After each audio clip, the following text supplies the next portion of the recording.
Hi all, welcome to football arena. ഈ season അവസാനിക്കാൻ ഇനി കുറഞ്ഞ മാസങ്ങൾ മാത്രമാണ് അവശേഷിക്കുന്നത്. വരുന്ന സമ്മർ ട്രാൻസ്ഫർ ജാലകത്തിൽ പല ടീമുകളും കാര്യമായ മാറ്റങ്ങൾ വരുത്തും എന്നാണ് പ്രതീക്ഷിക്കപ്പെടുന്നത്. ഈ സീസൺ അവസാനിക്കുന്നതോടുകൂടി പല പ്രധാനപ്പെട്ട താരങ്ങളുടെയും കോൺട്രാക്റ്റുകൾ പൂർത്തിയാവുന്നുണ്ട്. അങ്ങനെ ഫ്രീ ഏജന്റ് ആയിക്കൊണ്ട് പലർക്കും ഇഷ്ടമുള്ള ക്ലബിലേക്ക് പോകാനുള്ള ഒരു അവസരം അവരെയൊക്കെ അവിടെ കാത്തിരിക്കുന്നുണ്ട്.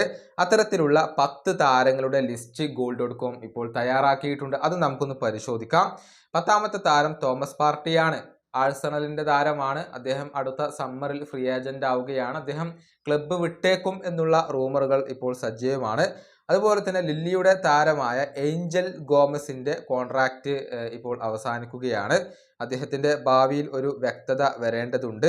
ഇനി അതുപോലെ തന്നെ ലിറോയ് സനയുടെ കാര്യത്തിലേക്ക് വരുമ്പോൾ അദ്ദേഹത്തിന്റെ കോൺട്രാക്റ്റ് അവസാനിക്കുകയാണ്. ബയൺ മ്യൂണിക്കിന്റെ താരമാണ് അദ്ദേഹം തുടരുമോ ഇല്ലയോ എന്നുള്ളതൊക്കെ വ്യക്തമാവേണ്ട ഒരു കാര്യമാണ്.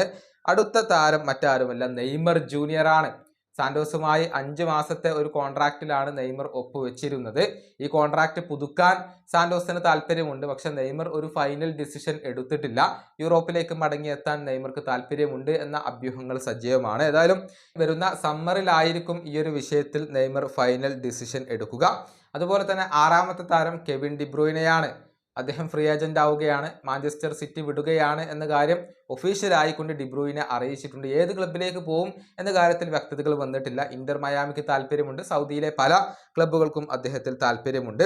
അതുപോലെ തന്നെ ജൊനാഥൻ ഡേവിഡിന്റെ കാര്യം കൂടി എടുത്തു പറയേണ്ട ഒരു കാര്യമാണ്. ലില്ലിയുടെ താരമാണ് അദ്ദേഹം ക്ലബ്ബ് വിടാനുള്ള ഒരു സാധ്യത അവിടെയുണ്ട്. പല ക്ലബ്ബുകൾക്കും താല്പര്യമുള്ള താരമാണ് ജൊനാഥൻ ഡേവിഡ്. അതുപോലെ തന്നെ ജൊനാഥൻ അദ്ദേഹം നമുക്കറിയാം ബയർ ലെവർക്യൂസന്റെ താരമാണ്. FC ബാഴ്സലോണ ഉൾപ്പെടെയുള്ള ക്ലബ്ബുകൾക്ക് താല്പര്യമുള്ള താരമാണ് അദ്ദേഹം. ബയേണിന് താല്പര്യമുണ്ട്, ചെൽസിക്ക് താല്പര്യമുണ്ട്. ഏതായാലും ജൊനാഥൻ മറ്റൊരു ക്ലബിലേക്ക് പോവാനാണ് നിലവിൽ സാധ്യതകൾ ഉള്ളത്.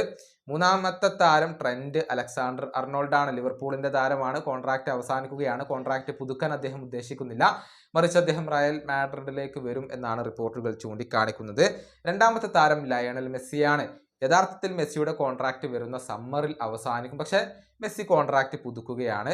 അത് പല മാധ്യമങ്ങളും റിപ്പോർട്ട് ചെയ്തിട്ടുണ്ട്. പുതിയ കോൺട്രാക്റ്റിൽ അധികം വൈകാതെ തന്നെ ലയണൽ മെസ്സി ഒപ്പുവെക്കും. ഇന്റർ മയാമിയിൽ നിന്നും മറ്റൊരു ക്ലബിലേക്ക് ചേക്കാറാണ് നിലവിൽ മെസ്സി ഉദ്ദേശിക്കുന്നില്ല. പക്ഷെ പുതിയ കരാറിൽ ഇതുവരെ ഒഫീഷ്യലായിക്കൊണ്ട് അദ്ദേഹം ഒപ്പുവെച്ചിട്ടില്ല. അതിനർത്ഥം വരുന്ന സമ്മറിൽ അദ്ദേഹം ഫ്രീ ഏജന്റ് ആകും എന്നതാണ്. 1ാമത്തെ താരം വിർജിൽ വാൻ ഡൈക്കാണ്. അദ്ദേഹത്തിന്റെ ഭാവിയുടെ കാര്യത്തിൽ ഒരു കൂടുതൽ വ്യക്തതകൾ ലഭിക്കേണ്ടതുണ്ട്. ലിവർപൂൾ താരമാണ്. കോൺട്രാക്റ്റ് അവസാനിക്കുകയാണ്. കോൺട്രാക്റ്റ് പുതുക്കിയിട്ടില്ല. ക്ലബ്ബ് വിടുമോ ഇല്ലയോ എന്നുള്ളത് വ്യക്തമായിട്ടില്ല. നമുക്കറിയാം മുഹമ്മദ് സലായുടെ കാര്യത്തിൽ ഇങ്ങനെ ഒരു അവ്യക്തതകൾ ഉണ്ടായിരുന്നു. പക്ഷേ ഏറ്റവും ഒടുവിൽ ലിവർപൂൾ അത് പരിഹരിച്ചുകൊണ്ട് അദ്ദേഹത്തിന്റെ കോൺട്രാക്റ്റ് പുതുക്കി. വാൻ ഡൈക്കിന്റെ കോൺട്രാക്റ്റ് പുതുക്കുമോ എന്നതൊക്കെ കാത്തിരുന്നു കാണേണ്ട കാര്യമാണ്. ഈ വീഡിയോയുടെ അവസാനിപ്പിക്കുന്നു. അടുത്തൊരു വീണ്ടും കാണാം.